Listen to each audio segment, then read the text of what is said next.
అయోధ్యలోని రామాలయంలో బాలరాముని విగ్రహాన్ని గర్భగుడిలో ఉంచుతారు. బాల రూపంలో ఈ రాముడుంటారు. ఈ విగ్రహానికి సంబంధించిన తొలి ఫోటో బయటకొచ్చింది. ప్రస్తుతానికి ఆ విగ్రహాన్ని గుడ్డతో కప్పేశారు. జనవరి 22న రామ్‌లల్లా విగ్రహాన్ని ప్రతిష్ఠించబోతున్నారు. వివేక్ సృష్టి ట్రస్ట్ నుంచి ట్రక్ ద్వారా రామ్‌లల్లా విగ్రహం బుధవారం రామాలయానికొచ్చింది. క్రేన్ సహాయంతో విగ్రహాన్ని ఆలయ ప్రాంగణంలోకి తీసుకెళ్లారు. మంగళవారం ప్రారంభమైన రామాలయంలోని ప్రాణ ప్రతిష్ఠ ప్రక్రియ కొనసాగుతోంది. జనవరి 21వ తేదీ వరకు ఈ ఉత్సవాలు జరుగుతాయి.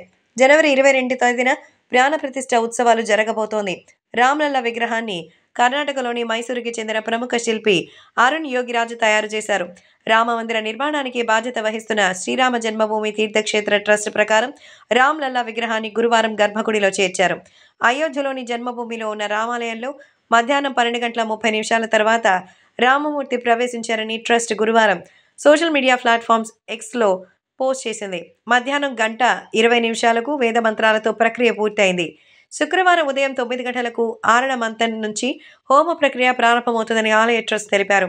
అంతకుముందు గణపతి వేద పారాయణుడు, దేవ ప్రబోధన, ఔషధివులు, కేసడ్డి యాదవులు, ఘృతాదివులు, కలశ పూజ, పంచాభూషణులు వంటి దేవతలను ద్వారపాలకులను పూజిస్తారు.